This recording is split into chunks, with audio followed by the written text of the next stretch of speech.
Greeting all you honors biology students. This is Mr. Meckett, and welcome to your first podcast of the year. A podcast is a digital media format that you are able to take with you, listen, and watch at any time during the day. We are going to use these in biology frequently to give you an opportunity to take notes, bring those notes to class, and to ask questions. We'll be able to do many more activities to help support your learning than we would if I use class time to lecture on the same material that you will be listening to and watching during a podcast.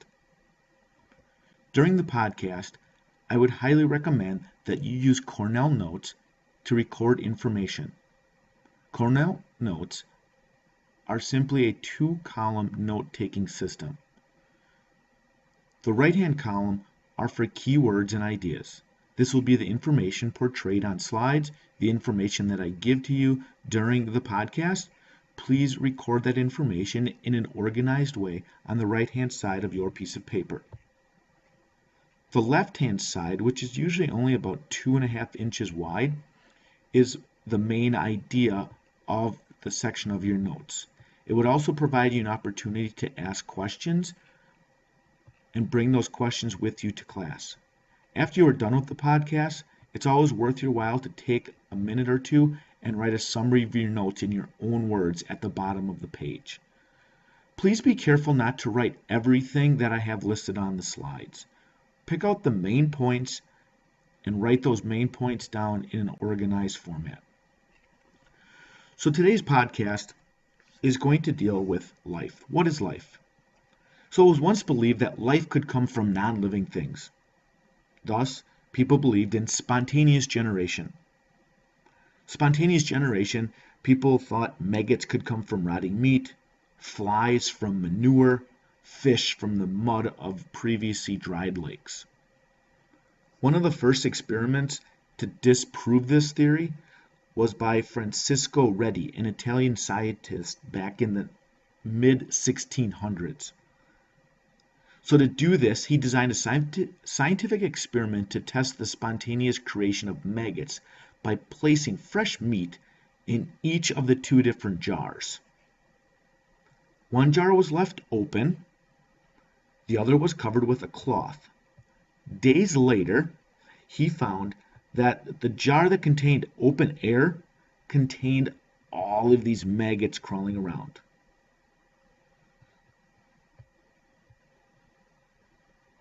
The jar that was covered had no maggots on the meat, even though flies were still swarming the jar. So his conclusion was that maggots form only when flies come in contact with the meat, which means spontaneous generation did not occur. The maggots just didn't derive from the meat.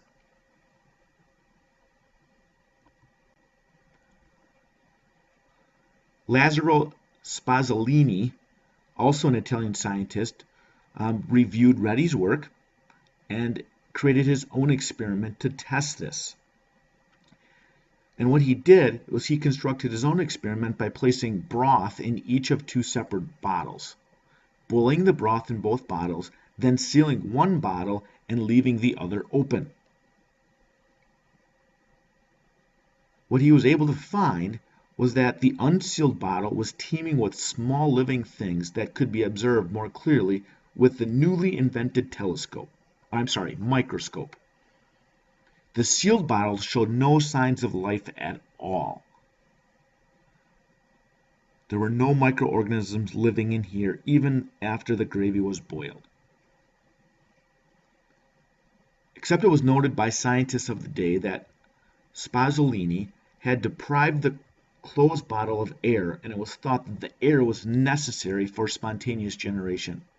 So although his experiment was successful, there were many scientists and many individuals that refuted his claims.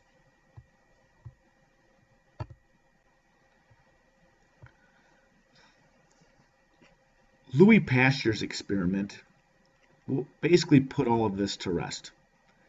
This notable scientist accepted the challenge to recreate the experiment and leave the system open to air.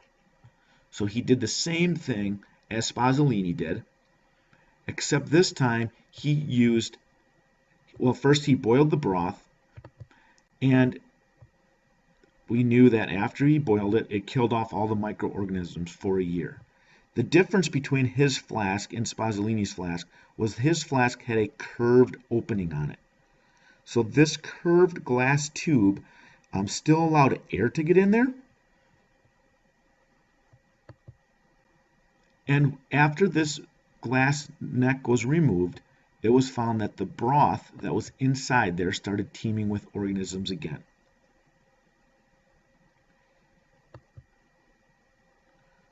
So basically, what we can learn from Louis Pasteur was that spontaneous generation could not occur.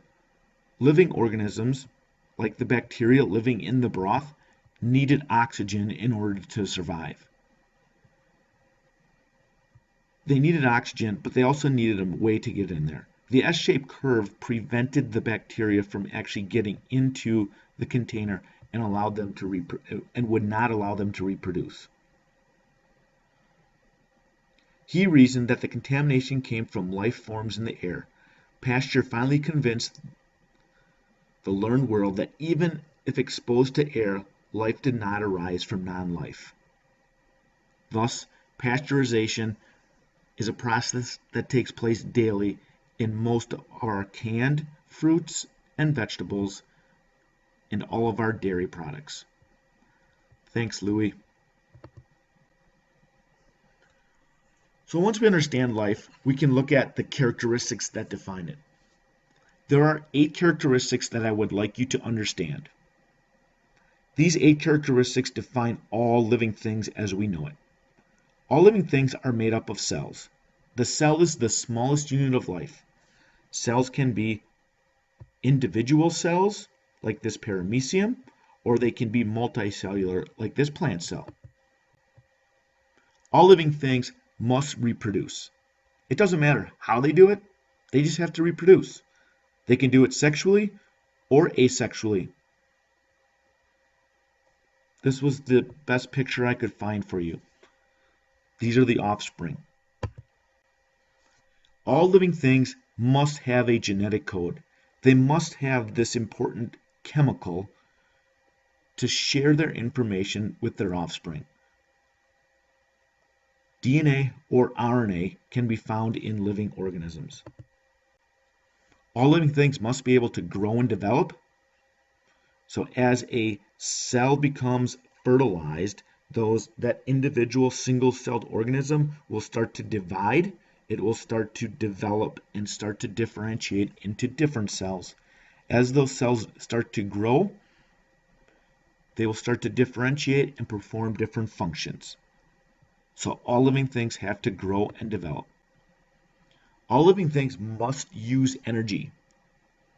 They have to use energy in order to survive. Living things will consume food in many different ways. So generally, animals will eat. We call these heterotrophic organisms to obtain their energy. Plants will photosynthesize, and we call them autotrophic organisms. And the sum of all of these chemical reactions in an organism are called their metabolism. Number 6, all living things must respond to their environment.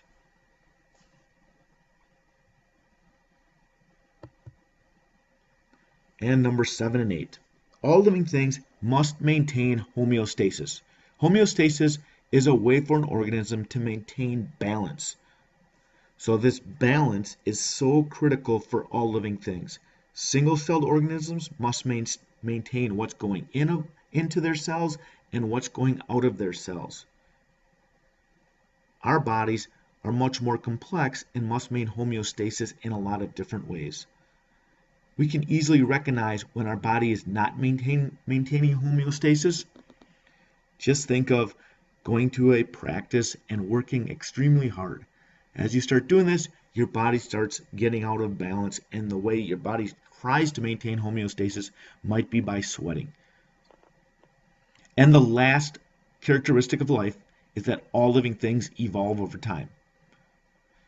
Evolution is a major part of biology, and we will be spending a lot of time on this topic throughout the year. So biology has several different branches. Here's a small listing of these branches that I would expect you to know. One is zoology. Zoology is the study of animals. Paleontology, the study of ancient life forms. Cytology, which we spend a lot of time on, is the study of cells. Botany, study of plants. Entomology, study of insects. Ichthyology would be the study of fishes. So there's two other ones. I would like you to figure out what they are, because those are two of our first 4 units that we spend on this semester. Once we understand that living things are made up of cells, we can look at how life is organized. Life is organized by atoms, which can join together to make up molecules. These molecules make up the backbone of all living organisms, the cell. So these molecules can come together to make up different organelles. These organelles are all part of that general cell. Cells can differentiate to form different types of tissues. These tissues are joined together to make up an organ. And once you have the tissues and you have the organs, they can be put together into an organ or into a body system. That body system has many different systems interacting together to make up that organism. So the elephant would be that species, that individual species that is different than any other species on this planet. Populations of elephants would contain the same exact species. So a population is a group of organisms of the same species. Many different populations of organisms can live in the same environment, and we call that a community. So elephants, giraffes, hyenas, they can live together in the Africa savanna, and we call that a community. The savanna would be the ecosystem that they are all part of. So an ecosystem contains all of the living components of the system. The non-living components like the sun and the water, that's all part of the ecosystem. And then ultimately, the largest level of organization is the biosphere. The biosphere is planet Earth, the only place known to have life. Please take a minute, pause your podcast, and see if you can answer these questions. There's no need to write these down. It's just a good opportunity for you to check for understanding. Make sure you summarize some of the highlights of the podcast on the bottom of your note sheet. Please bring any questions with you to class, and we will have some opportunities to discuss the characteristics of life